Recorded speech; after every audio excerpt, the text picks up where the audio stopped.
Look at that arm. That is not a scrape from diving for a loose ball. That is not a bump you get from fighting through a screen.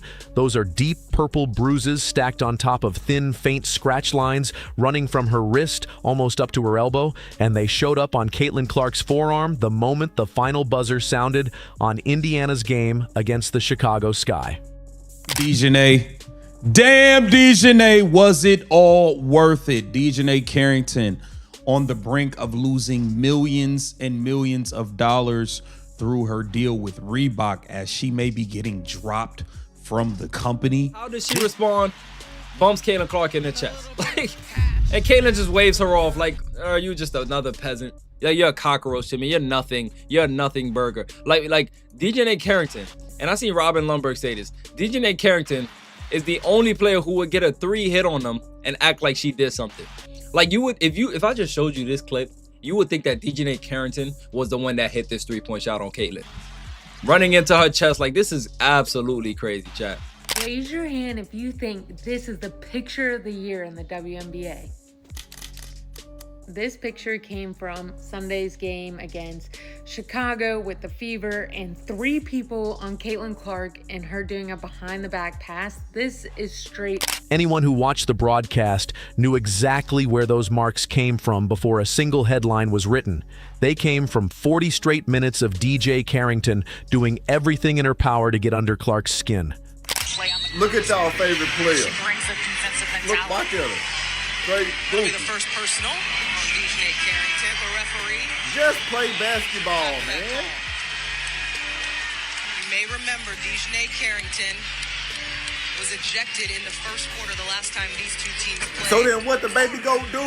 In her face, 3, and then watch her. Watch this, look. And a little bit of passion afterwards. You love it. Like, just play basketball. Like, why is always got to be something with the same repeated offenders, man? Like, it's always like the less talented out of the group, right? The less talented ones always focus on everything but basketball. The ones that's talented, you know what they focus on? Putting the ball in the hoop.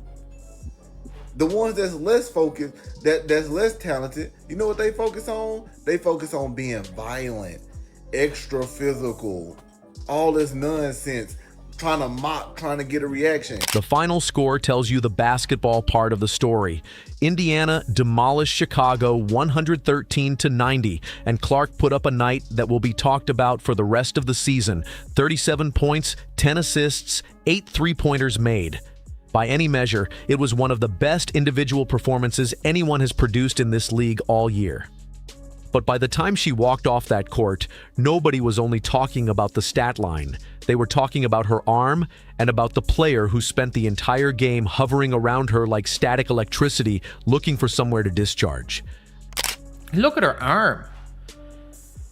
Look at Caitlin's arm.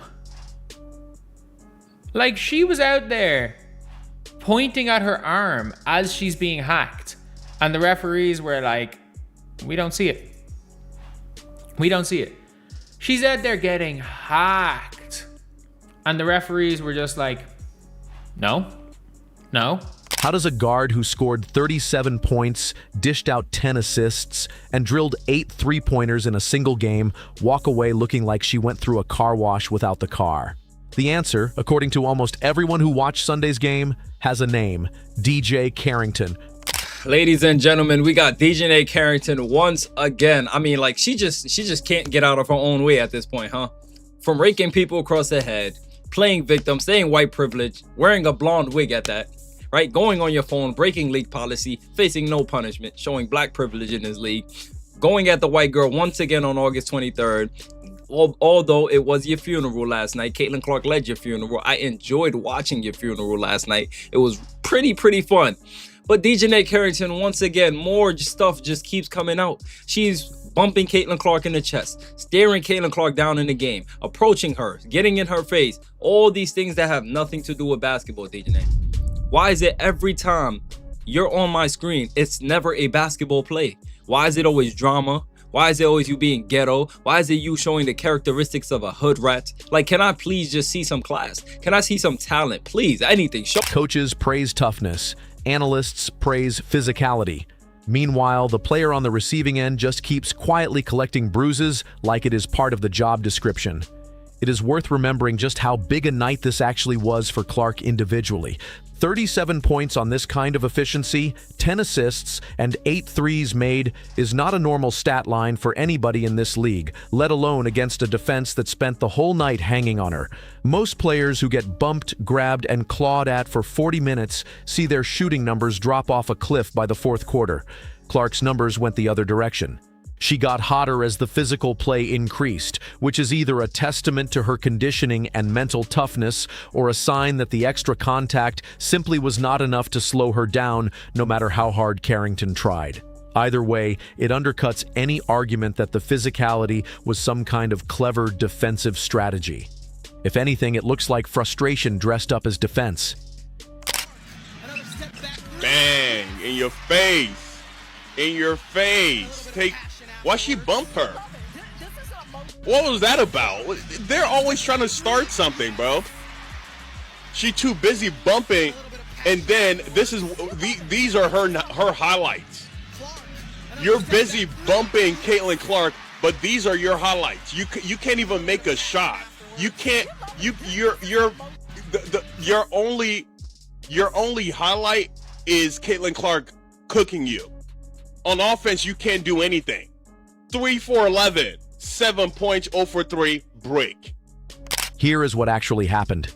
With about 6 minutes and 20 seconds left in the second quarter, Clark buried a three with Carrington draped all over her, one of 8 triples she would make on the night. Instead of just running back on defense like every other player on the floor, Carrington drifted toward Clark and bumped her, shoulder to shoulder, as they crossed half court. It was not incidental contact. It was not two players simply occupying the same space. It looked deliberate, it looked frustrated, and it looked exactly like someone trying to get under an opponent's skin after watching her get cooked for the better part of 40 minutes. Cash it in, and look, she wanted to try to bump into Caitlin. Caitlin waves her off like, who cares, man? DJonai Carrington. That's your name now, man. That's your name. All that publicity stunting you were doing got shut down. Shut down in a major way. You trying to talk all that talk. Caitlin Clark come out and drop 37 on your tater tot. 10 assists. Come on, man. Now, it was really embarrassing what Caitlin was doing to her. Clark's response said more than any interview could. She waved Carrington off almost dismissively, the way you brush away a fly on a hot afternoon. No words, no shove back, no theatrics. Just a hand gesture that basically translated to, I see what you're doing and it's not working. And honestly, that reaction might have stung Carrington more than anything else could have, because when you are trying to rattle the best player on the floor and she does not even blink, where do you go from there? You escalate. And that is exactly what seemed to happen next. Getting used to play on the court as a rookie, but she brings a defensive mentality. That'll be the first personal on DJonai Carrington. What makes the bump even harder to explain away is that it did not happen in isolation. Just 40 seconds earlier, in that same second quarter, Carrington had already been whistled for a foul after blocking Clark's drive. Instead of accepting the call and moving on, she turned to referee Charles Watson and argued the decision, throwing her head back in an exaggerated show of disbelief. 2 altercations 40 seconds apart, both involving the same 2 players. That is not bad luck. That is a pattern, and patterns are exactly what fans and analysts have started keeping score of. Now you got DJonai Carrington fouling Caitlin Clark right here. Look at this, man. So she's reaching in for the ball, fouling Caitlin Clark. We can visibly see she's going in. Caitlin has the ball all the way out here. So clearly you didn't get basketball. You got something else. If you got basketball, the ball would have, left Caitlin Clark's hand. It would have got, deflected or something. It would have went out the way. It would have been a loose ball. But no, Caitlin still has full control of her dribble. What she doesn't have control over is you all in her space, hand checking her, smacking her. And the referee sees it, calls the whistle, and you immediately, instead of reacting, this is how I know you're a victim, you get weaponized by the other victims in the black community. And that pattern is really the whole point here. Watch the tape from start to finish, and you notice it is not one moment. It is possession after possession. Carrington bumping Clark off screens. Carrington grabbing at her wrist as she tries to create separation. Carrington draping an arm across her back on drives to the rim. Some of it draws whistles. Most of it does not. By the fourth quarter, Clark's forearms tell the story that the box score never will, covered in the kind of marks that come from constant grabbing and clawing rather than clean, disciplined basketball defense. When a defender spends the entire night using her hands instead of her feet, the marks left behind are not an accident. They are the residue of 40 minutes of contact that officials chose not to see. Every time it happens, the same conversation resurfaces. Is this simply what playoff-level defense against a generational scorer looks like? Or is there something else going on, a targeted physicality that crosses the line from tough to reckless? The bruises on Clark's arm this weekend reopened that debate all over again, and this time, Carrington was the one holding the flashlight pointed directly at herself. There is nobody that's refereed as badly as she is. Fuck it, like she got fouled by Phoebus on a layup late in the game, and everyone's talking about her being dumb for going for layup. She got hacked. The problem is that yes, in the past, in 2024, Caitlin struggled with physicality. She absolutely struggled with physicality. There's no question about that. In 2026, Caitlin Clark struggles with getting hacked. Now here is where it gets complicated for DJ Carrington, because this is not happening in a vacuum. This is the same player who was ejected earlier this month for a flagrant foul 2 on Sophie Cunningham, a hit that drew a $1,000 fine and a 1-game suspension from the league office. This is the same player who posted August 23rd on social media afterward, a warning aimed squarely at the next Fever Sky matchup, only for that exact date to end with Clark dropping a career performance while Carrington's team got run out of the building. When you build a reputation for playing on the edge and then keep getting caught on camera doing it again, people stop giving you the benefit of the doubt. Fair or not, that is how reputations work in a league this closely watched. He's coming down trying to prevent the layup, but that is just a hard hit. That's definitely going to be upgraded, I think, to a flagrant too, Ryan. I think that is white privilege. You gave her a Batman special. What are we talking about? This is what I mean, right, bro? Y'all have turned the WNBA into the softest, most political, race-baiting league in the world. You got women now having meetings about what does it mean to be a woman. This is why people like watching women's college basketball more than the WNBA. We're constantly seeing the Indiana Fever be targeted by other WNBA players because you guys have made the atmosphere comfortable enough to where they think they can do that. This is like when Angel Reese and her team lied about people making monkey noises at her at the basketball game. Basketball is a physical sport. Things happen. But we're not finna start screaming white privilege because you get caught in 4K. I swear, I don't think any other female sport goes through as much drama as the WNBA. It's like bad girls. That history is exactly why the reaction to Clark's bruised arm spread so fast. Fans were not just reacting to one bump, they were reacting to a pattern that stretches back weeks, one that already had Carrington's name trending for the wrong reasons before this game ever tipped off. Every new clip gets layered on top of the last one, and at some point the account of just physical basketball stops holding up. And that pattern is now reportedly costing her something far bigger than a technical foul or a fine. It is reportedly costing her a shoe deal. Reebok is reportedly dropping their endorsement for DJonai Carrington after she attacked Sophie Cunningham. Okay, and a bunch of people are saying this is true. You know, I don't know, but here it says, perfect. Good job, Reebok, for having a morals clause in her contract and enforcing it by pulling it. Carrington is a bully that the league apparently is protecting. Wake up, WNBA, before someone really gets hurt. You'll get sued because we Americans won't stand for this abuse, dude. DJ Carrington signed with Reebok back in April of 2025, becoming a face of the brand's basketball relaunch alongside the Engine A sneaker, a deal that made her one of the more visible signature athletes in the WNBA at the time. It was a milestone moment for a player who had fought for years to get real recognition for her defense and her two-way game. But according to multiple reports circulating since the Cunningham ejection, Reebok has been quietly reassessing that relationship, with some outlets now claiming the company is moving to distance itself from Carrington entirely, rather than risk being associated with a growing list of on-court controversies.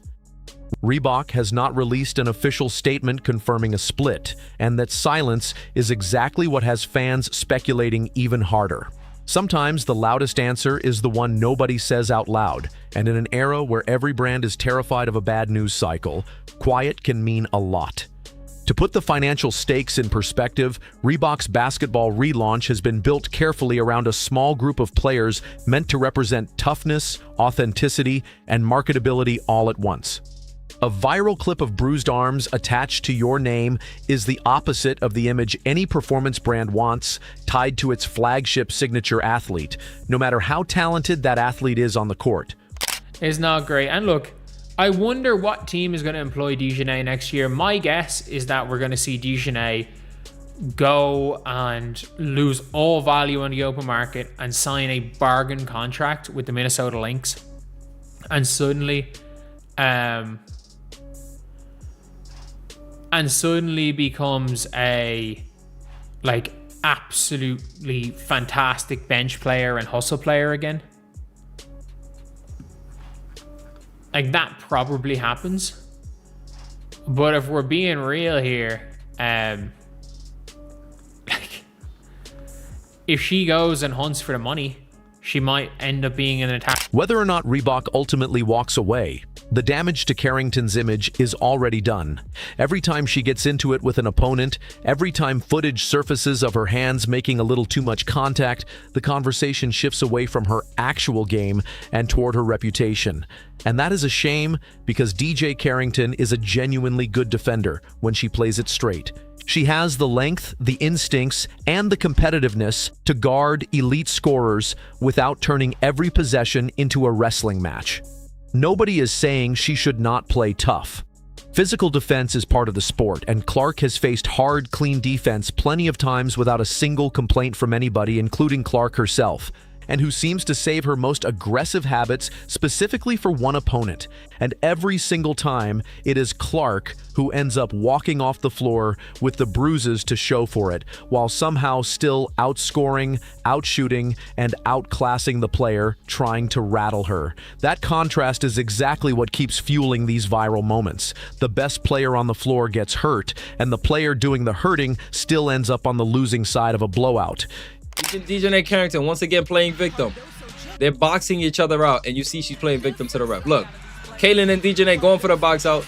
DJonai tells the ref she's throwing an elbow. Caitlin's throwing an elbow. Like, she did not throw an elbow. Why are you trying to play like, she wants to be a victim so bad, chat.